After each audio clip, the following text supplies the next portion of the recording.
Assalamualaikum warahmatullahi wabarakatuh. Waalaikumsalam warahmatullahi wabarakatuh. Dalam kesempatan kali ini kita akan bersama-sama mempelajari tentang salah satu tarkiban yang ada di dalam ilmu nahwu, yaitu tentang tarkiban munada. Sebelumnya kita akan bersama-sama mengetahui tentang apa sih yang dimaksud dengan tarkiban munada. Nah, tarkiban munada seperti yang dikatakan di dalam kitab Jurumiyah ataupun di dalam kitab Ibriti ataupun di dalam kitab ilmu nahwu yang lainnya, bahwa yang dimaksud dengan tarkiban munada adalah tolabul ikbali biyain au biida akhwatiha, yaitu tolabul ikbali kalau dalam bahasa Sundanya itu nyupri yang hareup, kalau dalam bahasa Indonesia apa ya namanya, tolabul ikbali itu memanggil lah gitu ya, memanggil baik itu seseorang ataupun yang lainnya, yang mana dalam panggilan tersebut menggunakan salah satu dari adawat munada yang berapa? Yang 6. Di antaranya yang pertama adalah ya, yang kedua ae, yang ketiga ayah, yang keempat haya, yang kelima wa, dan yang keenam a. Nah, jadi ketika kita mendapatkan ataupun ketika kita akan memanggil dalam bahasa Arab, maka ketika kita akan memanggil tersebut, maka gunakan salah satu dari adawat munada yang 6. Itu dalam penggunaannya, pengaplikasiannya. Kemudian kalau kita mau mengetahui bahwa lapan tersebut adalah lapan munada, kita harus melihat apakah di dalam lapan tersebut merupakan suatu panggilan dan memakai adawat munada yang 6 atau tidak. Ketika kita mendapatkan suatu lapan, kemudian menurut perhitungan kita bahwa lapan tersebut merupakan suatu panggilan, kemudian memakai salah satu adawat munada yang 6, maka lapan tersebut disebut dengan tarkiban munada.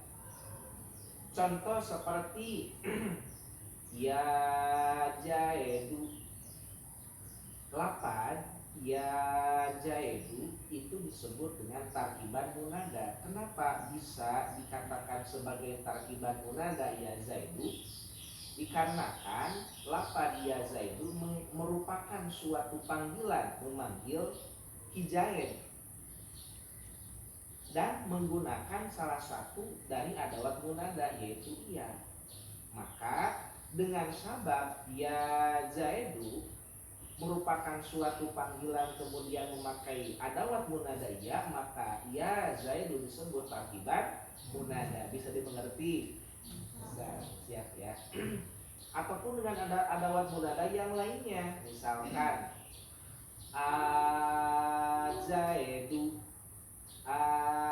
ajaedu maknanya hai jaid. Nah, lapan azaidu juga dikatakan sebagai tarkiban munada. Alasannya sama, karena lapan azaidu merupakan suatu panggilan, yakni memanggil hijaid dengan menggunakan salah satu dari adawat munada yang 6, yaitu a.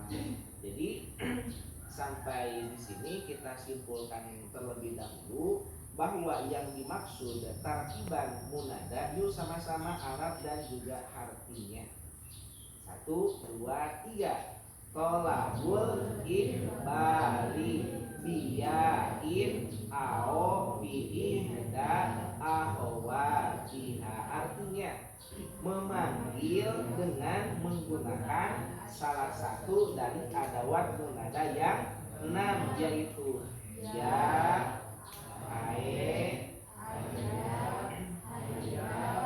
wa, dan juga alkitab.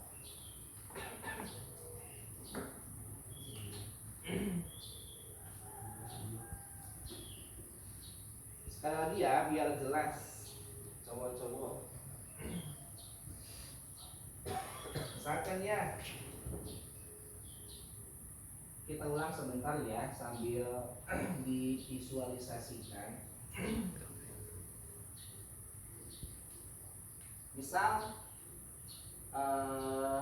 ada suatu lapannya itu ayat bakru,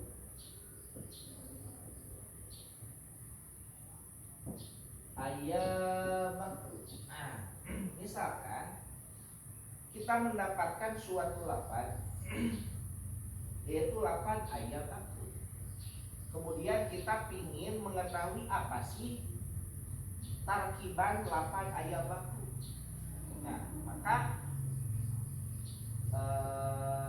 kita ketahui sebelumnya ayat bakru. Apakah lapan ayat bakru itu merupakan suatu panggilan?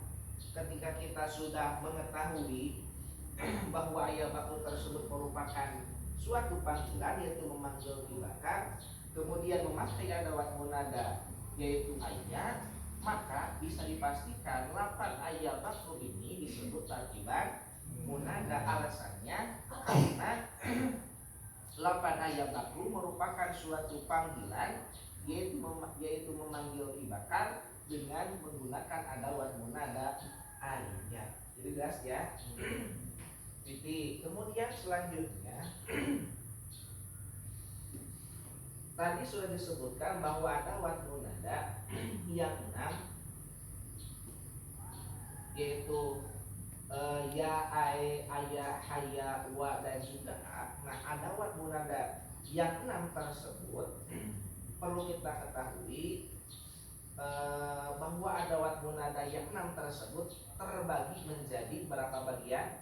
2 bagian. Yang pertama ada adawat munada yang qorib, yang kedua ada adawat munada yang ba'id.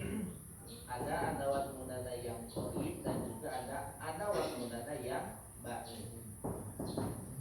Apa yang dimaksud dengan adawat munada qorib dan adawat munada yang ba'id? Adawat munada qorib adalah adawat munada yang digunakan khusus untuk memanggil sesuatu yang dekat. Lagi, adawat munada qorib adalah adawat munada yang khusus untuk memanggil sesuatu yang dekat. Jadi ketika kita akan memanggil seseorang ataupun yang lainnya dengan catatan yang dipanggilnya itu dekat dari kita, maka gunakanlah adawat munada qorib. Apa adawat munada yang qorib itu? Yaitu ada satu adalah lapan. Nah, jadi adawat munada qorib ada satu, yaitu jadi ketika kita akan memanggil seseorang yang dekat dari kita, maka gunakan adawat munada yang qorib khusus, yaitu misal kita akan memanggil Kijait tersebut dekat daripada kita, maka yuk sama-sama kita panggil, dibaca Jaidu. Kita akan memanggil Kiholidnya dekat dari kita, dibaca yuk sama-sama Holidu. Oke, Kiholid. Itu A. Yang kedua adalah adawat munada ba'id. Apa itu adawat munada ba'id? Kebalikan daripada adawat munada qorib adalah adawat munada yang digunakan khusus untuk memanggil sesuatu yang jauh dari jangkauan kita. Apa saja yang termasuk adawat munada yang ba'id? sisanya adawat munada, sisanya berarti ada 5. Mana saja? Yuk sama-sama disebut. Ya, ae, aya, haya, wa. 1, 2, 3, 4, 5 ada 5. Jadi ini adawat munada yang 5 khusus digunakan untuk adawat untuk memanggil sesuatu yang jauh. Nah, akan tetapi menurut kaul masyhur adawat munada wa itu dikhususkan untuk munada mandub, untuk memanggil sesuatu yang disambat ataupun ketika ada sesuatu yang sakit yang ada di dalam diri kita. Misalkan kan biasanya ketika salah satu anggota badan orang merasa sakit, biasanya kita suka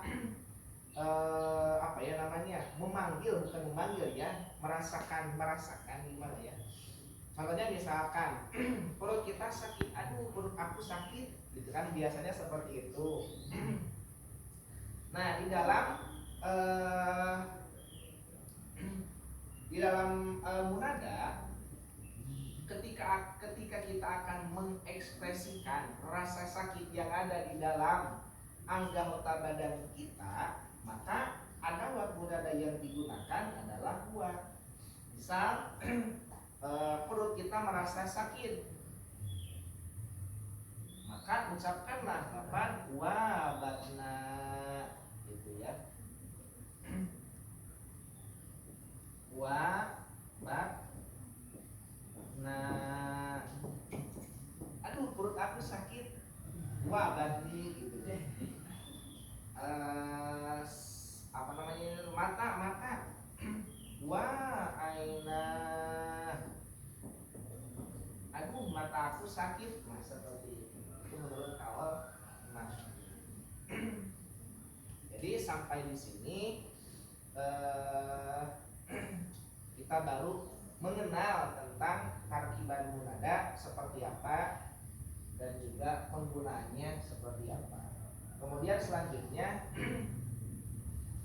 kita akan membahas tentang pembagian daripada tarkiban munada. Perlu kita ketahui bahwa tarkiban munada itu terbagi menjadi berapa bagian? 5 bagian. Yang pertama ada munada mufrad alam, yang kedua munada nakiro maksudah, yang ketiga munada nakiro goer maksudah, yang keempat munada mudhof, dan yang kelima munada syibeh mudhof.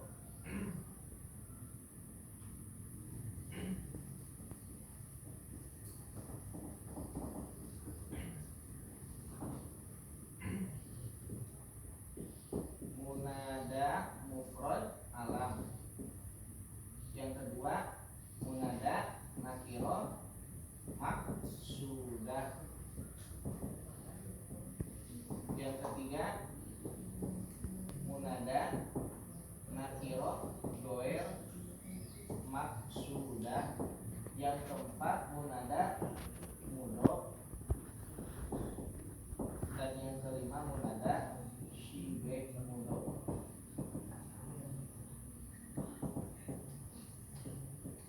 Nah, ada 5 bagian munada. Apa yang dimaksud dengan munada mufrad alam?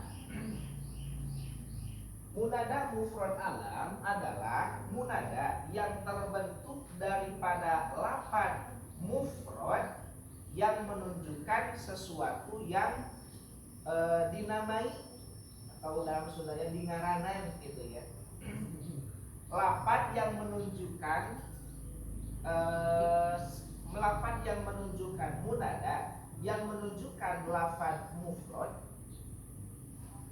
dan menunjukkan terhadap sesuatu yang diberi nama. Nah, yang dimaksud mufrad di sini bukan isim mufrad pada umumnya, tapi yang dimaksud mufrad di sini adalah ma laisa mudhofan wala syabihan bil mudhofi. yaitu lafaz yang bukan mudhof dan juga bukan syibih mudhof. Dikarenakan mufrad di sini yang barusan saya katakan, maka masuk dalam bahasa mufrad adalah isim mufrad, isim tasnya, dan juga jamak. Maka ketika ada munada yang terbentuk dari lafaz mufrad, lafaz mufradnya itu apakah itu isim mufrad, apakah isim tasniyah ataupun jamak, kemudian lafaz mufrad tersebut menunjukkan terhadap sesuatu yang diberi nama, maka munada tersebut disunat munada apa? Mufrad alam. Contohnya seperti bagaimana? Contoh, ya jaidu, ya biasa aja ya. Ya jaidu. Coba kita lihat. Ya zaidu. Ya zaidu tarkibannya disebut dengan munada karena menunjukkan terhadap sesuatu yang dipanggil, kemudian memakai adalah munada ya. Kemudian munadanya munada apa? Coba kita perlihatkan. Ya zaidu. Zaidu itu merupakan lafaz yang menunjukkan terhadap sesuatu yang diberi nama. Seseorang yang dinamai dengan nama Zaid, berarti alam. Kemudian Zaid adalah lafaz apa? Lafaz mufrad. Kebetulan lafaz mufradnya adalah isim mufrad. Maka dengan alasan bahwa lafaz Zaidu itu merupakan lafaz mufrad dan menunjukkan terhadap sesuatu yang diberi nama, maka ya Zaidu munadanya disebut munada mufrad alam. Bisa dimengerti? Ya Pardiani. Ya Pardiani, wahai. Jangan wahai ya. Ya Pardiani, hei Kang Pardi dua, hei dua Kang Pardi. Ya Pardiani. Ya Pardiani. So dipastikan ya Pardiani adalah munada. Munadanya munada apa? Kita lihat. Pardiani. Pardiani merupakan lafaz mufrad. Lafaz mufradnya lafaz yang menunjukkan terhadap tasniyah. Masih masuk dalam kategori mufrad. Kemudian menunjukkan terhadap sesuatu yang diberi nama Kang Pardi.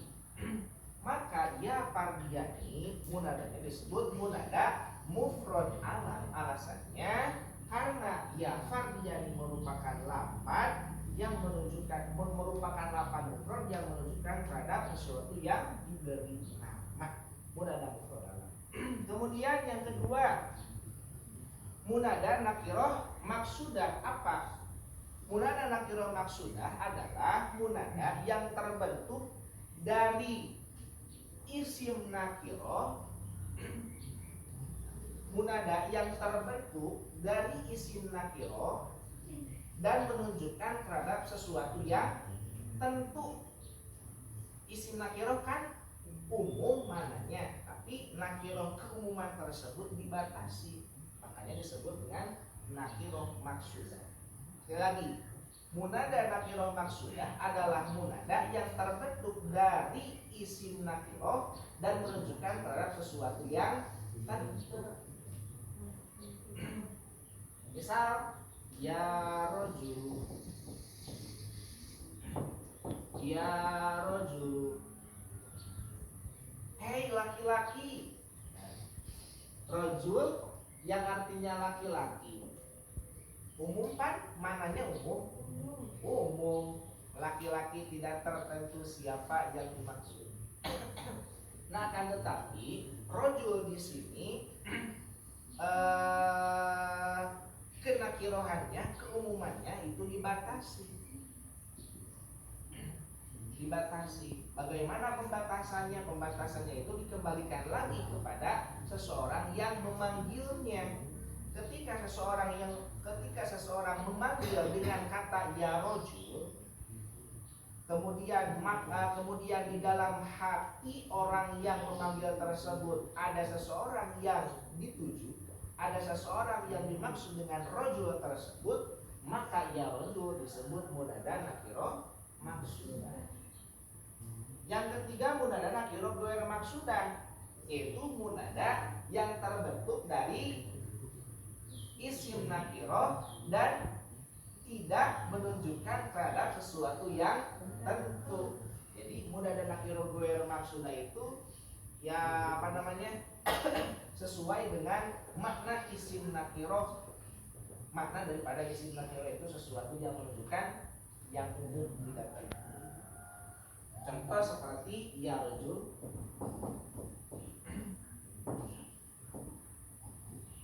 ya rajul, hei laki-laki. Nah, apa perbedaan antara munada nakiro maksudah dan munada nakiro goer maksudah? Contohnya kan sama. Apa yang menjadi perbedaan? Nah, perbedaan antara munada nakiro maksudah dan munada nakiro goer maksudah itu dikembalikan kepada orang yang memanggilnya. Ketika orang yang memanggil tersebut di dalam hatinya di dalam hatinya itu menunjukkan terhadap sesuatu yang tentu. Misal ketika seseorang yang memanggil dengan ungkapan ya rojul, di dalam hati orang yang memanggil tersebut maksud daripada rojul tersebut adalah kijahid, gitu ya. Maka ya rojul disebut dengan munada nakiro maksudah. Akan tetapi ketika seseorang yang memanggil dengan ungkapan ya rojul